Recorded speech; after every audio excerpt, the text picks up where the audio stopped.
Bonjour à tous, le TP numéro 2 porte sur les variables informatiques.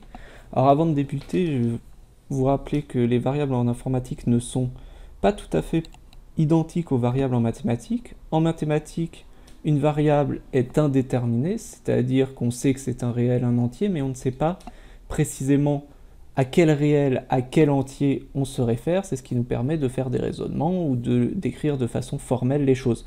C'est une construction de l'esprit.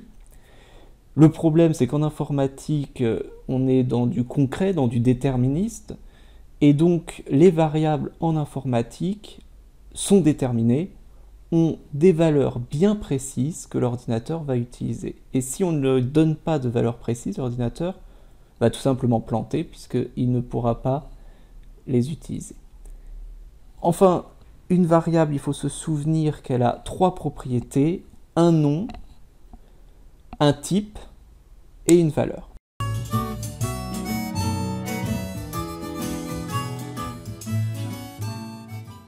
Donc, une variable, c'est une boîte qui contient une valeur, une étiquette, un nom et un type. Alors dans Scilab, c'est très simple puisqu'on a peu de choses à préciser. Évidemment, il nous faudra le nom de la boîte. Par exemple, prenons une boîte qu'on appellera A, et il faut lui donner une valeur. Par exemple, 3.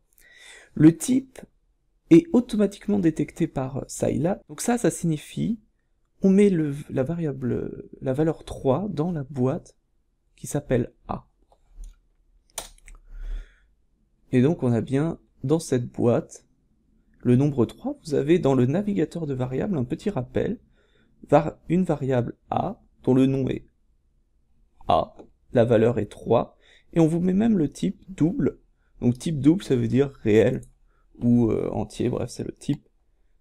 On peut faire la même chose avec une variable B, dans laquelle on met 2,5. Vous voyez que vous avez une nouvelle variable qui vous rappelle la variable que vous avez introduite. Mais par exemple, si je tape X, l'ordinateur va me mettre variable non définie X, puisque on n'a pas de variable qui s'appelle X. Donc vous ne pouvez utiliser que des variables que vous avez précédemment affectées.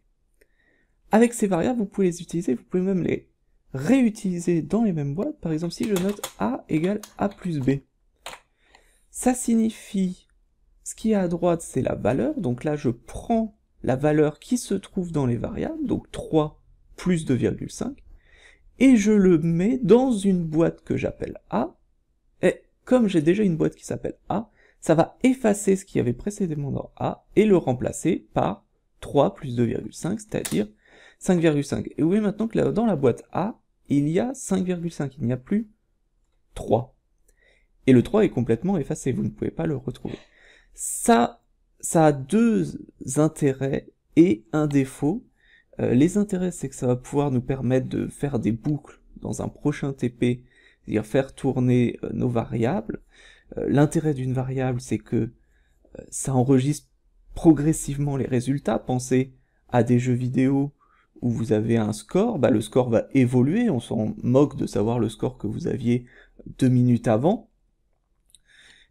Le gros défaut, par contre, c'est qu'il ne faut pas se tromper quand on écrit un programme en réutilisant la variable A et en pensant que c'est toujours 3. Si on la réutilise de cette façon-là, la valeur change. Et des fois, c'est beaucoup plus subtil et beaucoup plus complexe. Donc il faut toujours faire attention.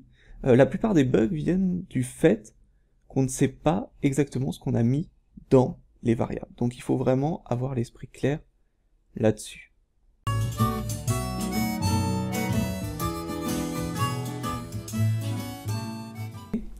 Alors en ouvrant l'aide de typeof dans Scilab, on voit que les variables peuvent être de tous ces types-là, c'est-à-dire on a l'impression qu'il y en a énormément.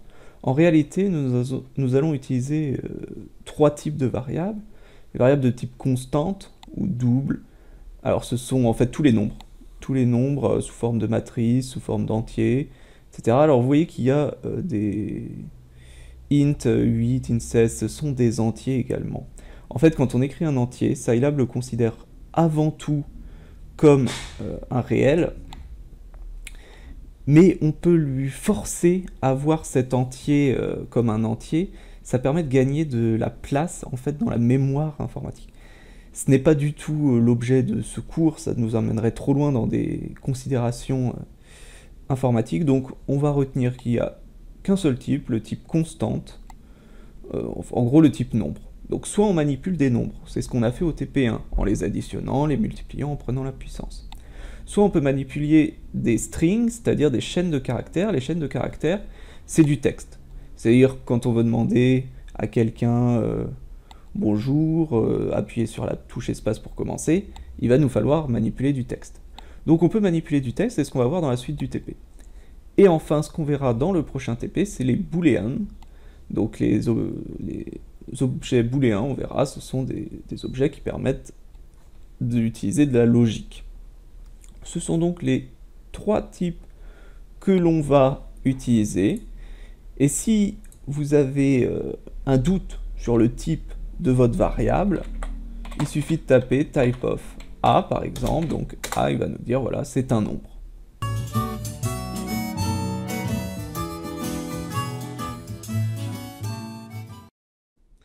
Dans cette seconde partie, nous allons voir comment utiliser l'éditeur de texte SciNote.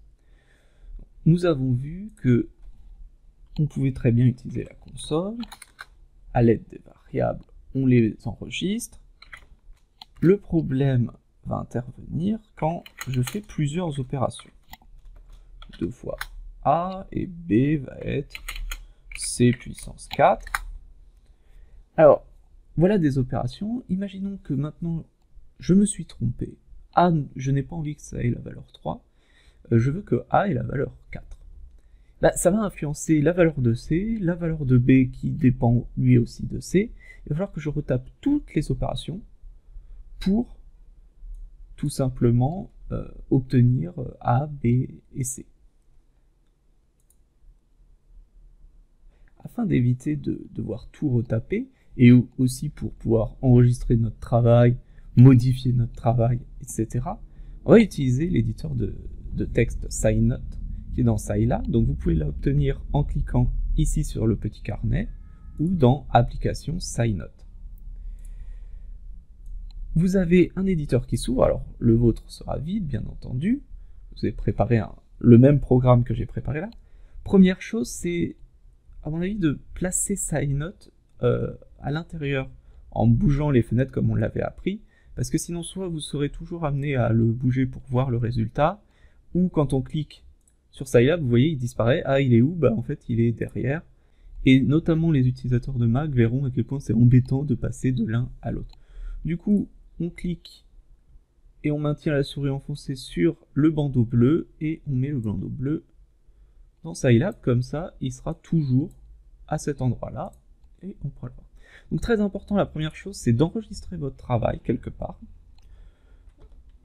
sous le nom tp2.sce ou n'importe quel autre nom, afin, puisqu'on peut le lancer que s'il est enregistré, et vous pouvez cliquer soit sur exécuter quand il est déjà enregistré, soit vous pouvez cliquer sur enregistrer et exécuter, ce qui va donner, faire directement les deux. Donc là, il a exécuté le fichier. Alors, vous voyez que rien ne s'affiche, puisque quand on fait A égale 3, C égale 2 fois B égale C puissance 4, il n'affiche pas les résultats en direct. Donc pour lui demander d'afficher, il faut lui demander explicitement, et on va déjà voir une formule qui est importante dans SciNote, c'est la formule disp. Si je veux afficher B, je vais taper disp B, je vais enregistrer et lancer, et j'obtiens 1296, c'est-à-dire le résultat pour B. Et donc maintenant, si j'ai pas envie de partir de A égale 3, mais que j'ai envie de partir de A égale 4, j'ai juste à modifier dans mon programme A égale 4, relancer, et j'ai une nouvelle valeur pour B automatiquement. Je vous laisse écrire le premier script Scilab qui se trouve dans l'exemple 3 du TP, de l'enregistrer sous votre premier script. N'oubliez pas aussi quelque chose d'assez important, notamment quand vous m'enverrez vos scripts ou même qui peut être utilisé lors des concours, c'est le double barre comme ça, permet d'écrire un commentaire. C'est-à-dire, par exemple, on va préciser que C est le double de A, s'il y a besoin de préciser, ça ne sera pas lu. Donc tout ce qui est après la double backslash ne sera pas lu par Scilab. Donc Scilab va lire dans le programme, ligne après ligne, d'abord A égale 4, ensuite C égale 2 fois A, donc c'est 8, B égale C puissance 4, et enfin afficher B. C'est ainsi que Scilab procède. Donc le fichier permet de réécrire des opérations, des instructions, les unes à la suite des autres, plutôt que de les écrire à la suite dans la console.